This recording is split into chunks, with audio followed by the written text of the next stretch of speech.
Boss Malayalam season 7 live അപ്ഡേറ്റ്സിലേക്ക് പോവാം. Families പോയതിനു ശേഷം തൊട്ട് തുടങ്ങി വഴക്കായിരുന്നു ലൈവിനകത്ത്. അനുമോളും ഷാനവാസും തമ്മിലായിരുന്നു വഴക്ക്. ഷാനവാസ് എന്തെങ്കിലും ഒരു സീൻ ഉണ്ടാക്കിയാൽ അക്ബർ സ്വാഭാവികമായിട്ടും ഇടപെടും. അങ്ങനെ ഇതൊരു വഴക്കാവുന്നുണ്ട്. അക്ബറും ഷാനവാസും തമ്മിലൊക്കെ വഴക്കാവുന്നുണ്ട്. ഇതിൽ എനിക്ക് തോന്നുന്ന ഒരു കാര്യം ഫസ്റ്റ് തന്നെ പറയാം, ഈ ഫുഡിന്റെ പേരിലുള്ള വഴക്കുകൾ ഏതൊരു സീസണിലായാലും കാണാൻ എനിക്ക് വലിയ താല്പര്യമില്ല. ഒരു സീസണിലും ഇത്രയേറെ ഫുഡ് ഫൈറ്റുകൾ ഉണ്ടായിട്ടുണ്ടാവില്ല കേട്ടോ.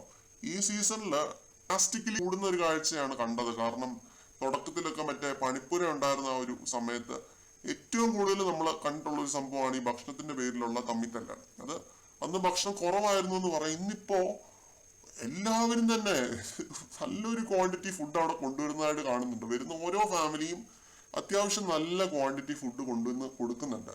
പിന്നെ ബിഗ് ബോസ് കൊടുക്കുന്ന റേഷനും കാര്യങ്ങളും ഒക്കെ വേറെയും. അപ്പൊ എല്ലാവരും വെൽ ഫെഡ് ആണ്.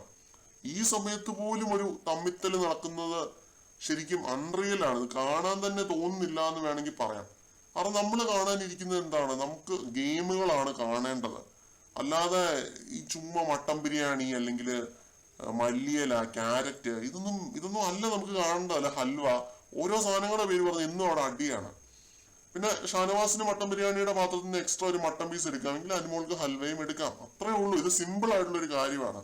പുറത്ത് പ്രേക്ഷകർ ഇത് രണ്ട് ചേരി തിരിഞ്ഞ് അടി ഉണ്ടാക്കി കമന്റ് സെക്ഷനിലൊക്കെ വൻ അടി നടത്തുമായിരിക്കും.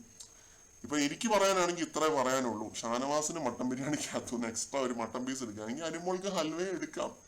അതില് വേണ്ട എടുക്കണ്ട എന്ന് പറയാൻ ഷാനവാസ് ആരുമല്ല. നൂറെ പേടിപ്പിക്കുന്നതായിട്ടൊക്കെ കണ്ടിരുന്നു. അതിന്റെ ന്യായം ശരി തെറ്റ് ഇതിലേക്കൊന്നും ഞാൻ കടക്കുന്നില്ല. എനിക്ക് ഈ ഫുഡ് ഫൈറ്റ് സാധനം കണ്ട് മടുത്തു. ഭക്ഷണത്തിന്റെ പേരിലുള്ള വഴക്ക് കണ്ട് മടുത്തു.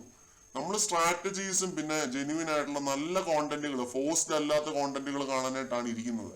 അല്ലാതെ ഈ മട്ടൻ ബിരിയാണിയുടെ പേര് പറഞ്ഞുള്ള അടി, ഹൽവയുടെ പേര് പറഞ്ഞുള്ള അടി, ഇതിനെപ്പറ്റിയൊക്കെ ഒരു പറയുമ്പോൾ ഇതൊക്കെ കഴിക്കാൻ തോന്നുന്നുണ്ട്. അത് വേറെ കാര്യം. അപ്പോ ഇതാണ് എനിക്ക് പറയാനുള്ളത്. നമ്മളിപ്പോ ഏതൊരു സീസണിലാണല്ലോ ഇതിനെ എതിർത്തിട്ടേ ഉള്ളൂ. ഈ ഭക്ഷണത്തിന്റെ പേര് പറഞ്ഞുള്ള തല്ലിനെ എതിർത്തിട്ടേ ഉള്ളൂ. ഇതൊക്കെ ആവാം, പക്ഷെ അതിനൊരു ലിമിറ്റ് ഉണ്ട്. അതിപ്പോ ഭക്ഷണം ഇല്ലാതാവുമ്പോ അല്ലെങ്കിൽ ഇല്ലാതിരിക്കുമ്പോ ഇങ്ങനെ ഒരു ഫൈറ്റ് ഉണ്ടാവുമ്പോൾ അത് എക്സ്പ്ലെയിൻഡ് ആണ്. അതിനകത്ത് തന്നെയുണ്ട് ബിഗ് ബോസ് ഇവർക്ക് കൊടുക്കാതിരിക്കുന്നത് കൊണ്ടാണ് ഫൈറ്റ് ആവുന്നത് എന്നൊരു കാര്യം. ഇന്നിപ്പോ ഇത്രയധികം ഭക്ഷണം അവിടെ ഓൾറെഡി ഉണ്ട്. ഹൽവ ആണെങ്കിലും മട്ടൻ ബിരിയാണി ആണെങ്കിലും എല്ലാം. എനിക്ക് തോന്നുന്നു ഇത് ഈ ആഴ്ച ഇവർ ഏറ്റവും അധികം ഫുഡ് കഴിച്ചിട്ടുള്ള ഒരാഴ്ചയായിരിക്കും ഒരു പക്ഷെ. അത്രയേറെ ഭക്ഷണ സാധനങ്ങൾ ഇവരൊക്കെ വീട്ടിൽ നിന്ന് എല്ലാവരും കൊണ്ടുപോയി കൊടുത്തിട്ടുണ്ട്. ഈ ഫാമിലി വീക്ക് വന്നാൽ എപ്പോഴും നമുക്കറിയാം ഭക്ഷണത്തിന്റെ ഏറും കളിയായിരിക്കും ബിഗ് ബോസ് ഹൗസിനകത്ത്. അക്ബറിന്റെ വൈഫൊക്കെ ആണെങ്കിൽ 35 കിലോ ഫുഡ് ഉണ്ടാക്കിക്കൊണ്ട് പോയതാണ്. അത് കയറ്റിയില്ല എന്നാണ് പറയുന്നത്. അപ്പൊ അത്രയധികം ഫുഡ് അവിടെ ഉണ്ട്. അതിന്റെ പേരിലാണ് ഈ ഫൈറ്റ് നമ്മൾ ഇപ്പോഴും കണ്ടുകൊണ്ടിരിക്കുന്നതെന്ന് ഓർക്കുമ്പോൾ നമ്മളെ ഒരുമാതിരി മണ്ടം കളിപ്പിക്കുന്ന പോലെയാണ്, പട്ടം കളിപ്പിക്കുന്ന പോലെയാണ്. കൂടുതൽ അപ്ഡേറ്റ്സുമായിട്ട് വീണ്ടും കാണാം.